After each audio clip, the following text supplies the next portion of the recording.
Shankar Aiyar. Mr. Vice Chairman, sir, I rise to thank the Honorable President for his address and to extend to him my sympathies for having had to read out what undoubtedly is the dullest speech that any president has ever had to make before our parliament. There was absolutely no unifying vision in it. There were no long-term objectives spelled out. There were no themes in the speech.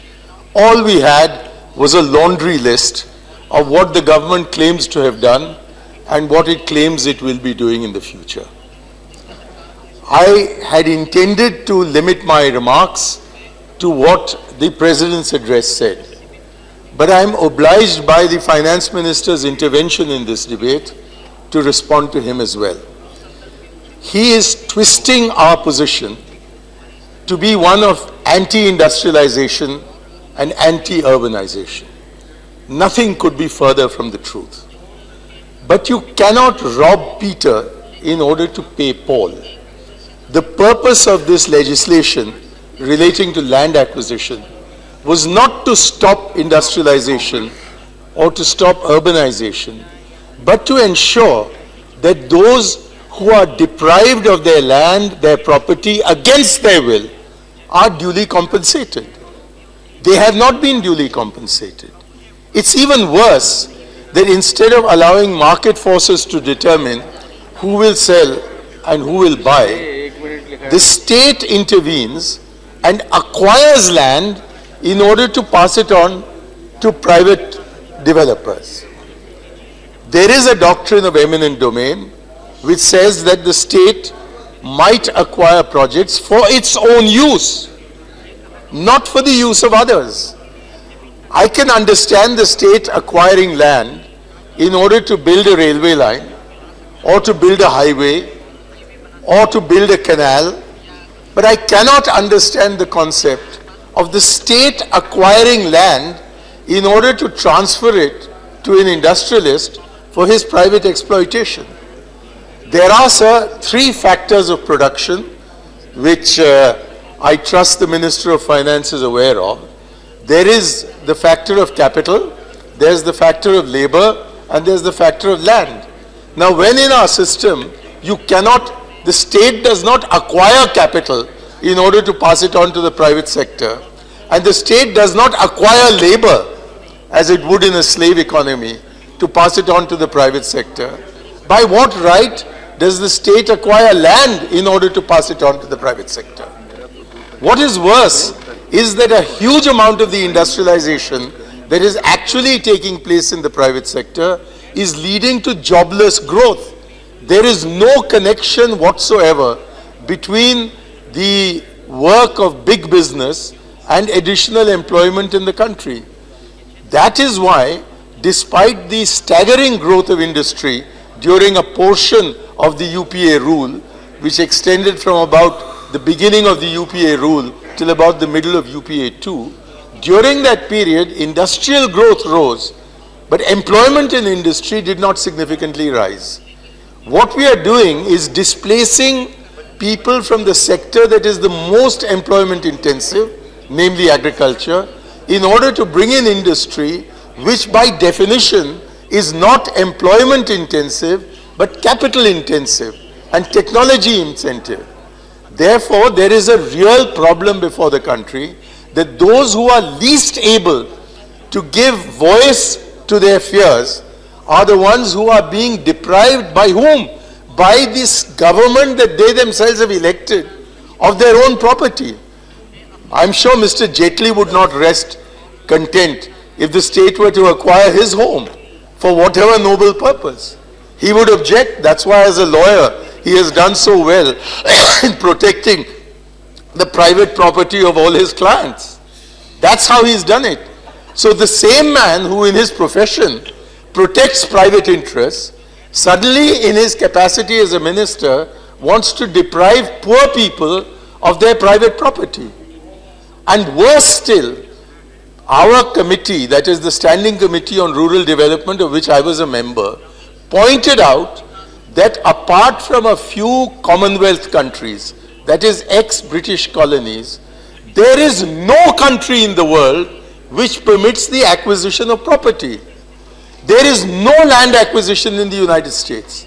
There is no land acquisition in Canada. There is no land acquisition in France. There is no land acquisition in Germany. There is no land acquisition in Japan. So much so that when they wanted to expand the Narita airport, which is the key to the prosperity of Japan, they were unable to acquire the land around, and the courts held that you have to buy the land from willing sellers. Now, in these circumstances, to misunderstand and misrepresent the situation with regard to the Land Acquisition Act as constituting anti-industrialization on our part or anti-urbanization on our part is to do the kind of lawyer's language at which Mr. Jaitley is so expert.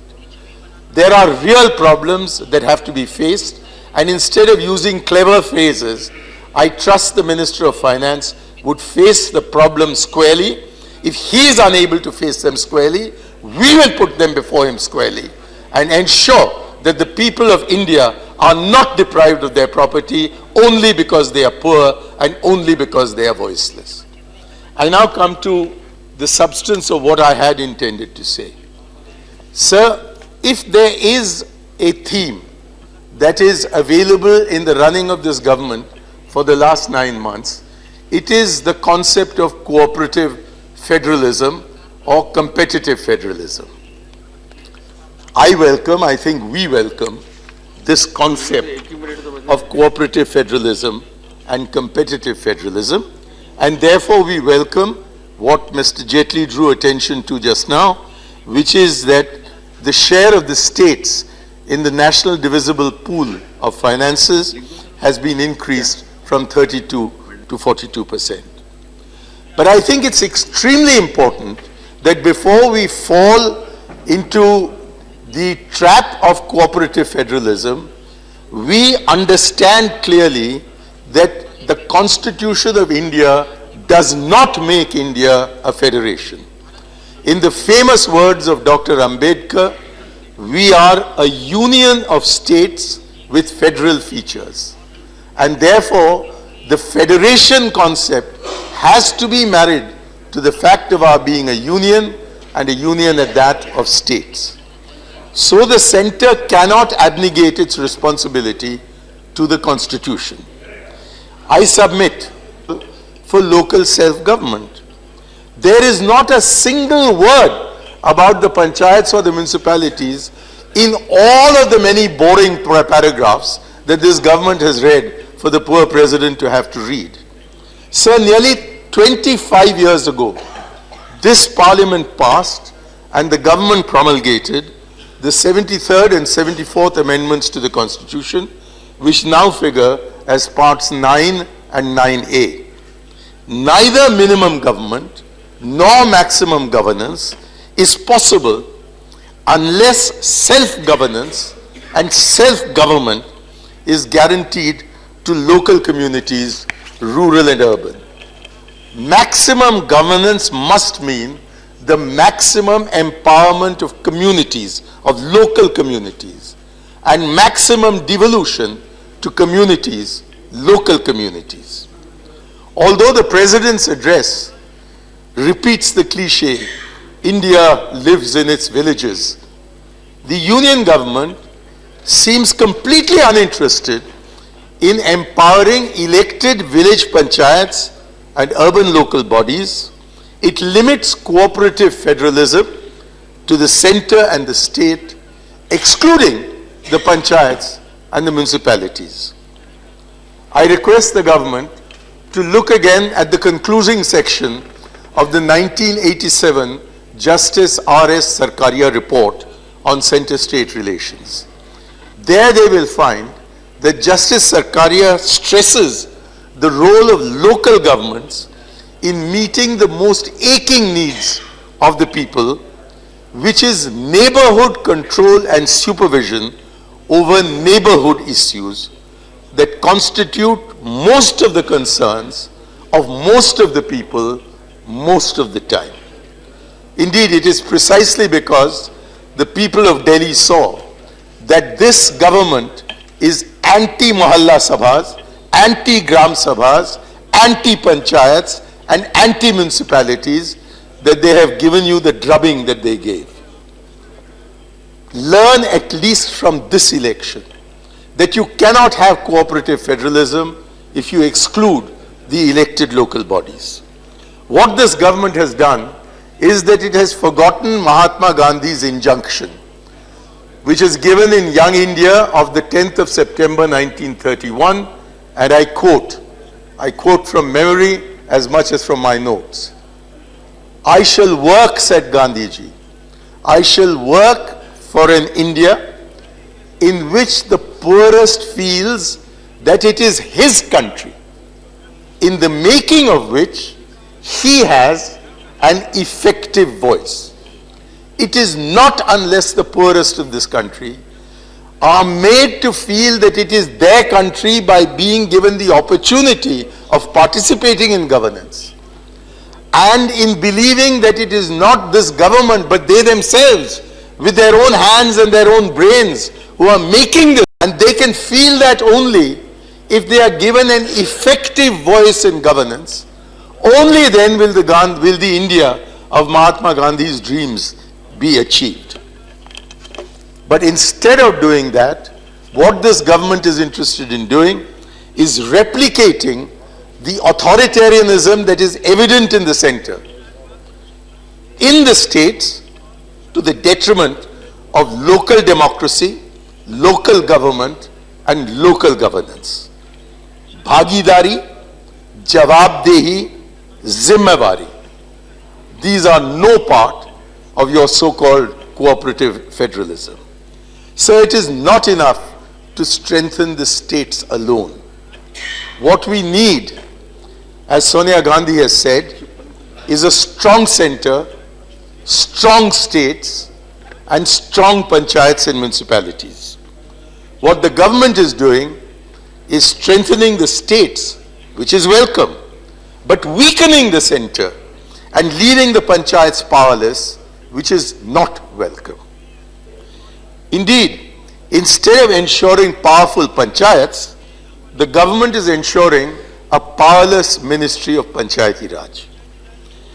It has been made into a mere adjunct of the Ministry of Rural Development, when its mandate should cover the entire social sector and all poverty alleviation programs. Sabka Vikas cannot be imposed from above. सबका विकास सबके द्वारा होना चाहिए, सबकी भागीदारी होनी चाहिए, सबके प्रति चुने हुए पंचों और सरपंचों की जवाबदेही होनी चाहिए, गांव के कल्याण की जिम्मेवारी ग्राम सभा का होना चाहिए. That would be true cooperative federalism. So I am astonished to learn from their written answer, that is the Ministry of Panchayats written answer to my question number 113 of 1 December 2014, that the ministry have discontinued the biannual State of the Panchayats report. Then from where will they secure and consolidate information on the countrywide evolution of Panchayati Raj? How will they be able to check on who are moving forward and which are the states that are moving backward? How will they incentivize progress and discourage slippage? What is the corrective action required? How will they be able to determine it, and to whom will they transmit it? It is ridiculous that the Ministry of Panchayati Raj should deny itself the one instrument that makes it possible for them to understand and evaluate what is the progress of the third tier of government across the length and breadth of this country. Similar, sir, are my concerns about the annual index of devolution prepared by the IIPA. We don't have any information on whether they will be continuing that practice.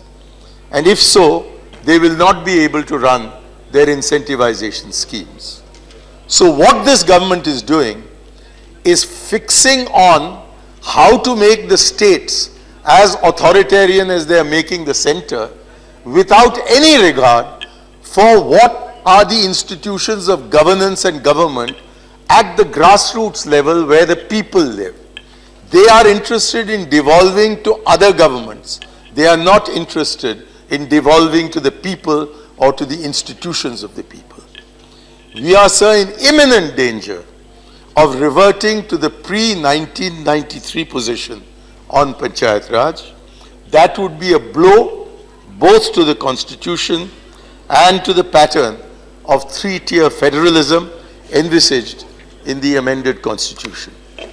Sir, it is good that the Centre proposes to reduce and rationalize centrally sponsored schemes as stated in the President's address. This, sir, was an initiative taken by our government, and I hope the present government will transfer social sector finances and responsibilities to state governments, but not at the expense of the panchayats and the municipalities. In December 1992, by passing parts 9 and 9A of the Constitution, this Parliament took a giant step forward to making ours both the biggest and the most representative democracy in the world. Sir, we have since elected some 32 lakh elected representatives. I have to underline that figure. We have elected 32 lakh representatives to our local bodies compared to a mere 5,000 in Parliament and the state assemblies. So nearly half of our elected representatives are women. Approximately 14 lakh women, of whom approximately 1 lakh are presidents of their respective panchayats at the appropriate level. There are more elected women in India alone than in the rest of the world put together. This is an achievement without precedent in history and without parallel in the world. And yet, in the cause of so-called cooperative federalism and reducing centrally sponsored schemes, this government is sidelining and instead of effectively empowering these elected women representatives. And the same goes for SC, OBC and ST. For SCs, local bodies ensure elected representation at each tier of the Panchayat Raj system proportional to the SC population at that level. Plus, reservations for SC chairpersons that has resulted in some 86,000 scheduled caste chairpersons in this country. I am particularly glad to notice that there are some members of the BSP among us. Please note this. What Panchayati Raj has done for the empowerment of the scheduled caste is more than has been done by any kind of reservation in any other sector. For OBCs, the states have been enabled to make appropriate arrangements. For the scheduled tribes, in addition to proportional representation in all the districts and all the blocks and all the panchayats where there are tribal populations, we have PESA, the Provisions of the Panchayats Extension to Scheduled Areas Act 1996, which guarantees exclusive panchayat powers to scheduled tribes in all 5th schedule areas. But instead of making all this part and parcel of 3-tier cooperative federalism, this government has pushed Panchayati Raj into the wings. I need only a minute and a half, sir. The answer given yesterday by the Home Minister to Shri A.U. Singhdev start question number 16 shows that PESA plays no role whatsoever in combating Naxalite terrorism. What a shame. You cannot have maximum governance by neglecting the poorest segments of the population. Cooperative federalism as defined by this Congress, by this government, is only imposing a crushing burden of bureaucracy on the Aam Aadmi. The centre is opting out of its duty of ensuring grassroots empowerment. So the 14th Finance Commission has granted an average of 20 lakh rupees per year to every panchayat. That's nothing. It costs almost as much to build one community hall. Therefore, additional monies have to be directed to the panchayats by the central government.